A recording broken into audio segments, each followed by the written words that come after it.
సిగాజీ ప్రమాదంలో చనిపోయిన వారిలో 35 మృతదేహాలు ప్రస్తుతం పటాన్చెరు ప్రభుత్వ ఆసుపత్రి మార్చురీలో ఉన్నాయి. ఇప్పటికి 10 మృతదేహాలను గుర్తించగలిగారు.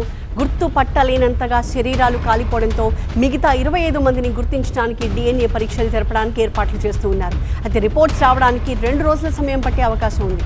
మార్చురీ దగ్గర బంధువుల రోదనలతో ఒక విషాద వాతావరణం కనిపిస్తోంది.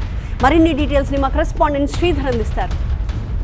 నిన్న పాషమైలారం కెమికల్ ఫ్యాక్టరీలో జరిగిన భారీ అగ్ని ప్రమాదానికి నిర్ధారించారు. దాంతోపాటు ఇంకా మృతదేహాలు కూడా ఆ శిథిలాల కింద ఉన్నట్టు తెలుస్తుంది. ఇప్పటికి కూడా సహాయక చర్యలు అనేవి జరుగుతున్నాయి. ఇంకా మృతదేహాలు అందులో ఉన్నట్లు కూడా తెలుస్తుంది.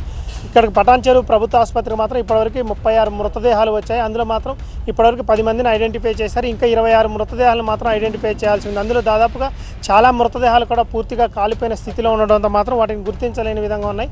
దాంతో వాటి యొక్క DNAలు తీసుకొని శాంపిల్స్కి పంపిస్తున్నారు.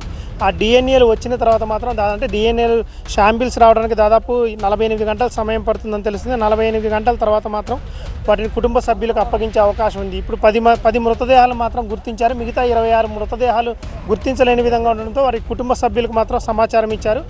అందులో ఆ 10 మృతదేహాలు మాత్రం తెలుగు వారికి కూడా ఉన్నట్లు తెలుస్తుంది. అందులో మంచిర్యాలకు చెందిన నాగేశ్వరరావు, కడపకు చెందిన నిఖిల్ రెడ్డి, ఇటు తూర్పుగోదావరికి చెందిన పొలిశెట్టి ప్రసన్న, చిత్తూరుకు చెందిన మహేందర్, కడపకు చెందిన రమేశ్రీ ఉన్నారు.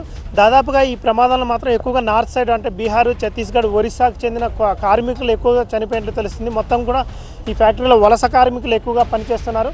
అందువల్ల మాత్రం మొత్తం కూడా నార్త్ సైడ్కి చెందిన కార్మికులు ఎక్కువగా చనిపోయినట్టు తెలుస్తుంది. మొత్తం ఇప్పటివరకు మాత్రం 43 మంది చనిపోయినట్లు ప్రాథమికంగా తెలుస్తుంది. ఈ ప్రభుత్వ ఆసుపత్రికి 36 మృతదేహాలు తీసుకొచ్చారు. అందులో 10 మృతదేహాలను గుర్తించారు. ఇంకా 26 మృతదేహాలను గుర్తించాల్సి ఉంది. ఇక్కడ ఒక హెల్ప్ లైన్ డెస్క్ను కూడా ఏర్పాటు చేశారు. అంటే వారి బంధువులకు సమాచారం అందించారు. ఆ బంధువులు ఇక్కడ మాత్రం హెల్ప్ లైన్ డెస్క్ ఏర్పాటు చేశారు. గుర్తించలేని విధంగా ఉన్న మృతదేహాలకు మాత్రం ఇక్కడ హెల్ప్ లైన్ డెస్క్ దగ్గర డాక్టర్లు మాత్రం DNA శాంపిల్స్ తీసుకుంటున్నారు. ఆ DNA శాంపిల్స్ ఆధారంగా ఆ మృతదేహాలను కుటుంబ సభ్యులకు అప్పచెప్పే అవకాశం ఉంది.